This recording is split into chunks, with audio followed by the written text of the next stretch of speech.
Trust your summer fun to Kodak film.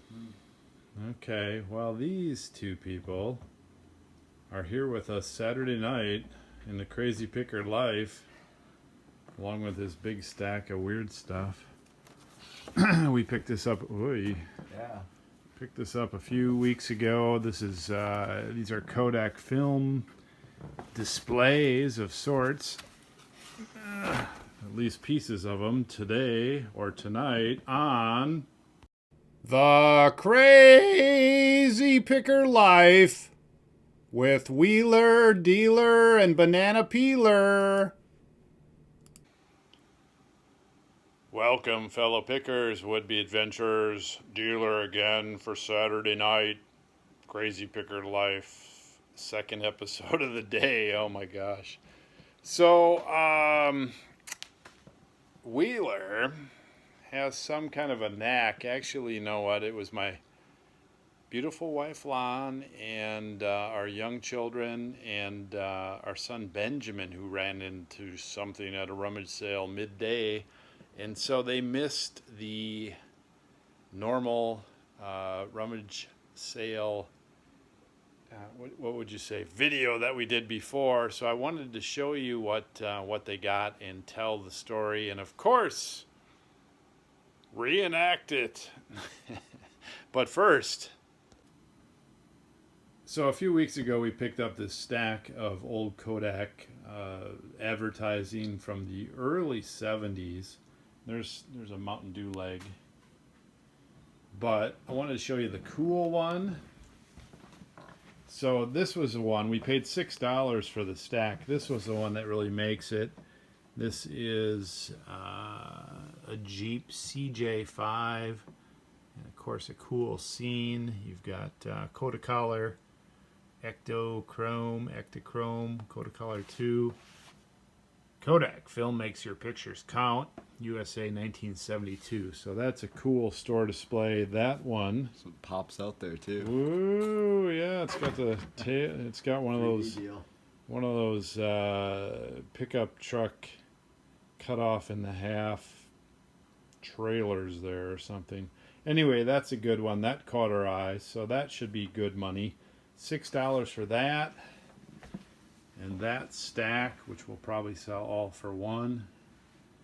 There you go. That's a find. Now, let's talk to Wheeler. Hey, what's up? Saturday Night Wheeler here. Okay, so what? Hang on. I'll control the show. Yeah, go for it. Unless you think you can. Wow, whatever you want to do. This is the Crazy Picker Life after all, right? It's all right. I'm not trying to put you on the spot. Okay, so let me set you up because you can then bring it. Yeah. Okay, so we were out a few weeks ago, rummage sailing. We found, I think, some good stuff. I can't even remember. Yeah, a couple weeks ago. we always find good stuff. Yep. And then Wheeler pops out of nowhere and says, "Hey, I looked through the free box." Yep. We're back in the van. I'd already went through the garage sale, and Dealer just came back. Went to the free box, and everybody said, "Oh, Wheeler, looking at books, magazines, Yep. the free box. What kind of a joker are you?" And he pulled out that. Always check your free boxes, man. I mean, I didn't know that was worth something, but you just never know. So seriously, if it's free, grab it, bring it, and if it's worth something, or if it's not worth something, throw it out. Yeah. So That's how it works. we have found things for free before. We have found things that people have sold out. We do not live in dumpsters. We do not dig through free boxes. Yep. But occasionally, people find things for free or cheap that are just amazing. Yep. So I've picked up a stack of watch magazines like that, and I picked up that right there. So you read your little blurb as I go through this. Okay. The auction is for an out-of-print 1940s, but most likely 1946 or 1947, as that is when most of them were printed. Start over. Yeah. Slower and clearer. Well, this is just a worth point auction I'm reading off here. I know, but you're reading too fast. It's for an out-of-print 1940s, but most likely 1946 or 1947, as that one was when most of them were produced. It's the first edition unit history of the 389th Bomb Group, also known as the Sky Scorpions. squadrons were attached to a bunch of different other ones here they mention. Has some other history. Let's see. Any original 8th U.S. Air Force unit history from World War II is the premier book to have, as they do not lose their value. So I don't know. It's just a Okay, worth so history. we have this yearbook of sorts. Mm-hmm. And of course, World War II was in the 40s, ended, I believe, in 45. Yep. Apparently, the Air Force Squadron here is active from 1942 to 1943 as of their Wikipedia page, and they're decommissioned in 1945. Okay, so I don't know which Air Force Division. 389? Mm-hmm. Is that what you said? Yep. It says it right on the first page. Right on the cover. And so they got kind of a neat thing in command. Well, the cover's pretty roached. They have a bunch of different pictures, like all the people who are in there, and at the end, apparently, they have all their addresses, which is kind of Okay, interesting. there it is. It's a bygone era. 389th Bombardment Group. Pictorial review of operations in the ETO. Yeah. So, okay, so this group was made of, I don't know, maybe hundreds of people. There's a couple Those famous are people good. in there, too. Well, Forget exactly so they what made it's some about. movies on this, but these were the gentlemen, and there are some ladies in here, that flew over Europe against the Nazis, and most of them, or many of them, died in combat. Their planes were bombed badly, shot up, crazy stuff in here.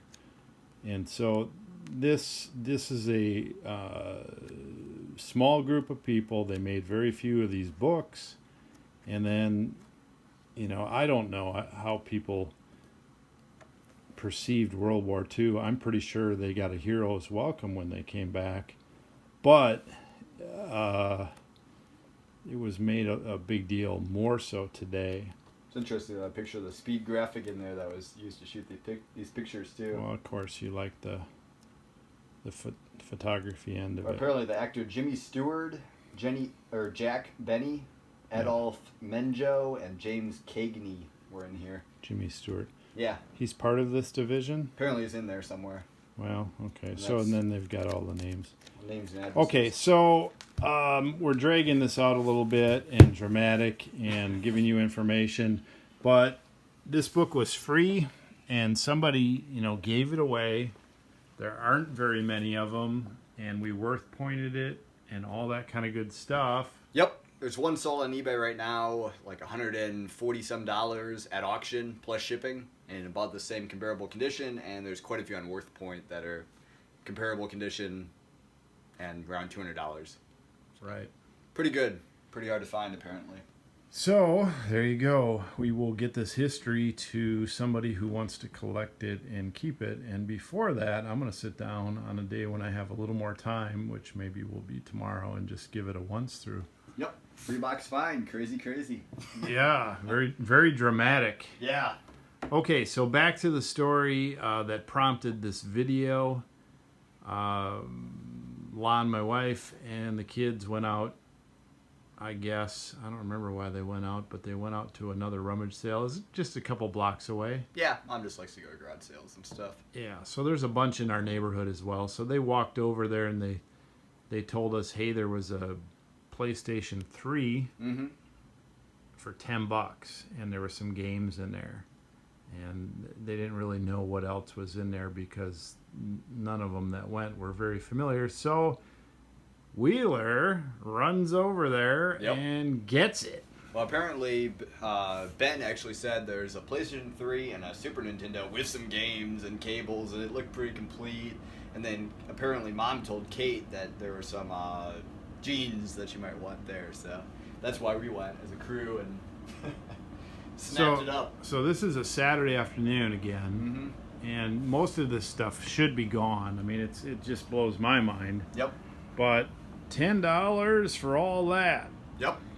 I got a general direction to go. I walked over there and I was like, am I in the right place? I mean, here's a garage sale, but is this the right one? We walked in there wasn't really anything. On the way out, I noticed this box here, and there it was. So, I mean, it's kind of funny. Well, that's why nobody saw it. Exactly. I mean, So- it was sort of hidden. So you've got for $10 you get a PlayStation 3 untested. Mhm. We'll be completely straight on that, and that doesn't matter. I'd pay $10 for an untested PlayStation 3. It's the weird disc slider mechanism deal that came on later on. I don't remember. Who cares? It is. I mean, I'm not disrespecting you, but I'm just saying. Yeah. that- No, I know. I'm just saying there's like listen, 15 different versions. Listen, There's the $10 for a PlayStation 3. Oh yeah. At this point, it can look like it's been dunked. Yep. These are good. These are Nintendos. These are also untested, but it doesn't matter. People refurb them by Pretty the. crazy. You can see the difference in the plastic there. Well, they made 2 different versions. Yeah, I believe some that's that an had early. issues. I believe that's a late. I Yep. don't. Who cares? I'm just. I care. Well, It's so funny. I mean, because, I don't care that you knocked listen, me. I just listen. say I care. No. I like all that It's stuff. so funny. Mhm. I get comments. People say, "Oh, he knows more than you." Listen. This guy loves the technical, and I just I want watched to. lots of videos on like how to make that yellow plastic turn back to normal. I and just all want to that. sell it. Exactly. No, I want to get it to who wants it. Exactly. Who cares? Get to the guy like me who really is into it, which I'm not into Super Nintendo. You just, but I mean, just in you general. just love the technical end of stuff, and that's where you really like to associate. And that's where it to makes me, a good team. Well, and I'll come to your back on that. I get it. no, listen. Yeah. It just people don't understand how different we are, It's the dynamic between the. and it doesn't even duo. matter. But the point is, I'm trying to get through what I'm trying to say Hey, here. do it. And you're trying to do like 4 controllers. You're trying to be like, do you want to read the number off the back where it gives like the 8-digit? I'm saying it's not the fat PS3. It's the Who one with gives the a- disc slider. Oh man. this These is are pretty good. Look, you got 4 original controllers and 2 power supplies. Original power supplies, original cords. That's $10. Mm-hmm. At least that's what we paid for it. Yeah. What will it go for, all you pros out there? Well, fully refurbished and re-chipped and everything, 150 each. But no. What do you think it'll go for? You're the guy listing it. Or Kate. That's $100 plus shipping. Yeah. Easy. Sell those in a lot. Sell those with it if it makes sense. Otherwise, sell those individually or in a lot of 4. Probably all together. That right there is probably $80 plus shipping all day long. I was gonna say the That- whole thing with the controller is 100 plus shipping. Whatever. I'm just Easy. being conservative. Oh, yeah. That I already have 3 of them. I'm going to lot that up with the other 3. That's probably $20 $20 each and a lot. Whatever. Whatever. It don't matter. It doesn't. It's good. Anything else? Nope. That's it. Look, we don't fight. We don't disrespect each other. We're just totally different. That's the thing. We're different, and it's a good dynamic between us. I mean, that's Oh how it my works. gosh, it's I'm not the technical, and he brings the business we're looking for. the weirdest thing about it is my father was like that, and I love my father. He's not with us, but he led me down this path where I was trained. I'm an engineer, and I am not an engineer. I'm an entrepreneur. Yep. And then my son is like super technical, and I love him, and it's great. That doesn't bother me, but we are so different that way. Oh yeah, and that's why it's a successful business partnership and a successful. Of course, business. but That's how it works. it's also why anytime we do a video, it's like I'm over here shaking my head going, don't give me the frickin' numbers of it and not the dollar signs. You're not worried about the dollar signs. You want to give me the code number and the frickin' Yeah. sliding top It's and the synergy and also the bucking heads that makes the business what it is. right. And you're over there on the other side going, why are you so grumpy, Dad? Why do you don't want to talk about the ins and outs of No, the I understand at axiom? this point. I understand at this point. I'm not even grumpy about it. I just wish people would understand that there's a dynamic here that works, Mhm. but also people perceive that we must be equal. For the most part, I talk about like the technical sides, like the PS3 and all that. It's kind of like it is a price difference between like the PS3 Fats and the PS3 Slidings, and I mean it's like the AGS 101 Game Boy. I mean it's that type of stuff. I mean it's all about the money. It makes sense. It's not all about the money, but all the business model requires is for me to take that thing, look at it for 2 minutes, look it up on eBay, take a couple pictures, list it up, put it in a box, ship it to somebody. Are you happy? Give me feedback. Yeah, I'll give you It's a feedback. different type of video. This is good. This is crazy. It doesn't have to be this technical. All right, Wheeler and Dealer gonna have fun tonight. Relax. It's Saturday night. We unwind. I think we've already unwound. Yep. This is the real it. That's it. Pick well list often. Wheeler. And Dealer. And Dealer out. Found us. What? Are you following us around? Yeah. Why are these things following us? I know.